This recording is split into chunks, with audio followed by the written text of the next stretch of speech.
Hey everyone, Phi Farley here. It's week 8 of the NFL season, and I have 4 picks for you for this weekend. Well, 1 on Thursday, 3 on the weekend. I'm going to get to in 1 second. First, though, let me say thank you to subscribers. If you haven't subscribed, please do so. Hit the notification bell, get my picks as they are coming out to you. Of course, all free content.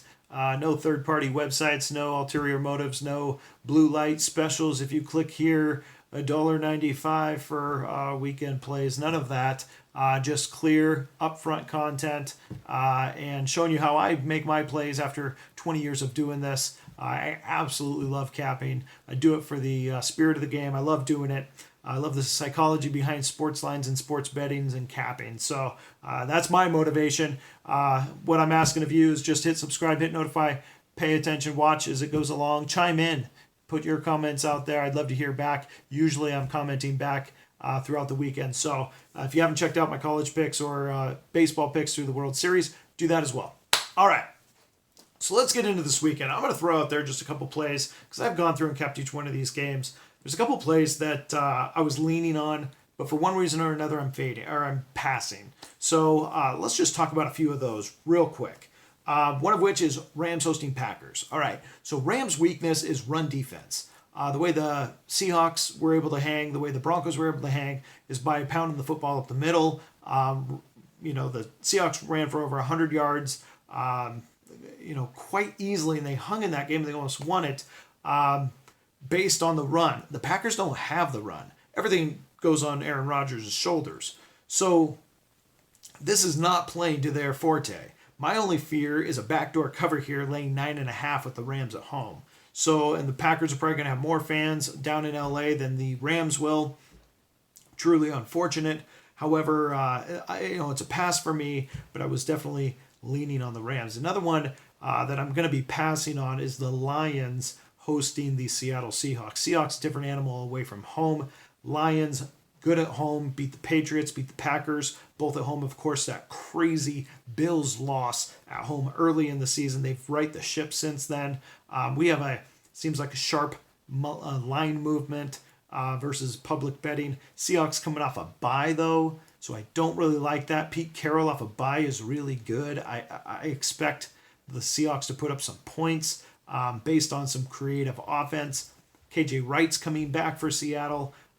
They're getting, they've had Baldwin and Lockett back at the wide receiver spots. Ed Dixon's coming back for the tight end spot, so some things are coming together for Seattle. I don't like the spot, so I'm actually going to pass on that one as well. So now let's get into the plays that I am going to play. Enough of what I'm passing on, but what I am going to play.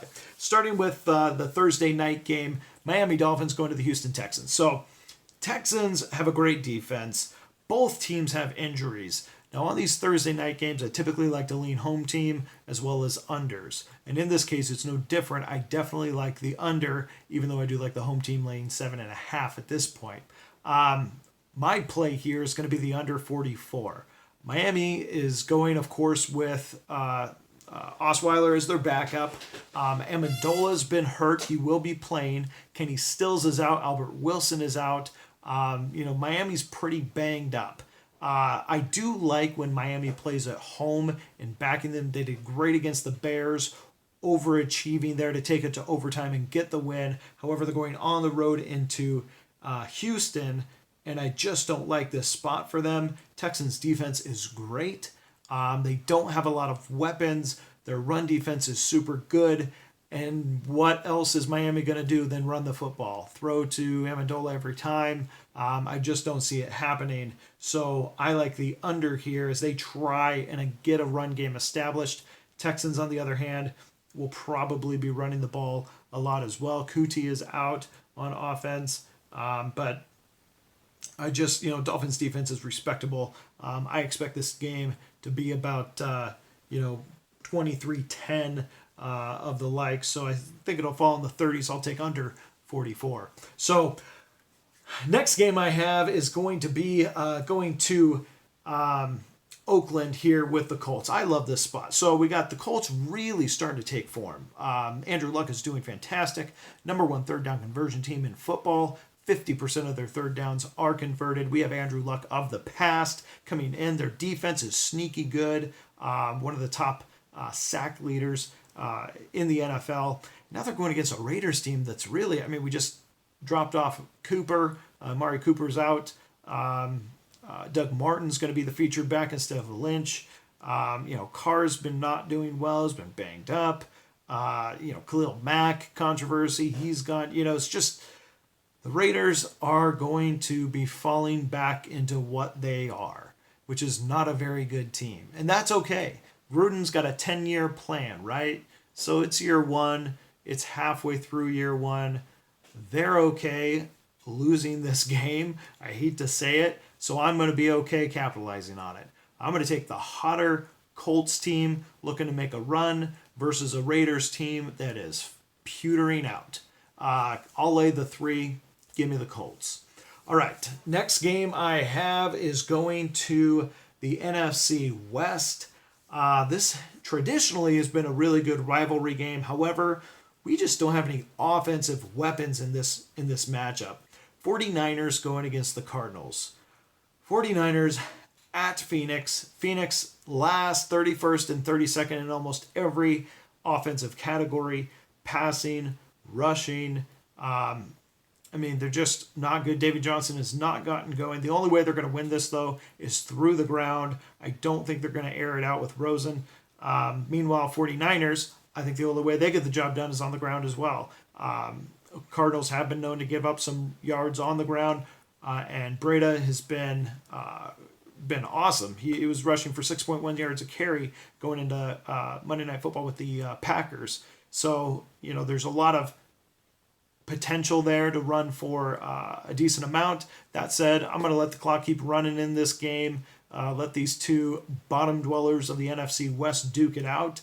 I'll be honest, I have been impressed by Beathard and the way he stepped up behind Jimmy Garoppolo, but really too good of defenses versus too bad of offenses. Really too bad of offenses. I'm going to take the under 42.5 in that one. All right, last game I have is going to be the Sunday night game, the featured game, Sunday night, Saints at Vikings. What a matchup. This is going to be a great game. I'm really excited about this one to sit back and watch as a spectator, but I got a take on this. So, of course, we have the elimination game rematch from last year's NFC Championship. I think it was a divisional round game where the Saints went into the Vikings and had them on the ropes. Vikings end up winning that one at the last second. Saints now coming back. The difference is Vikings are led by a new captain. Now they have Kirk Cousins at the helm, who was never one to come from behind, which is going to be important as you see Drew Brees come in, amped up, getting his team psyched up to get their revenge on the Vikings, and come out to an early lead. As you look at the rushing leaders across the NFL, the Saints give up the least amount of rushing yards in the entire NFL, largely in part because they start off with a big lead, and other teams have to pass to get caught up to them. Only 72.3 yards per game given up so far this season, and it's because they just get up to an early lead. So I think we're going to see an early lead here from New Orleans Saints. I don't trust Kirk Cousins to get the comeback done on the Minnesota side. So I think we're going to have a Saints early lead. Saints hold on to win. I'll take the Saints. I think it's going to be, potentially high scoring, 34-27, 34-30, something of that nature. But I'm going to take the Saints in this one to win outright at a pick'em. So there you go. I got the Saints, got the Colts laying the 3, 49ers, Cardinals under 42.5, and of course, Dolphins, Texans under the 44. There are my 4 picks for the weekend. Good luck, everyone, in Week 8 of the NFL. See you again soon.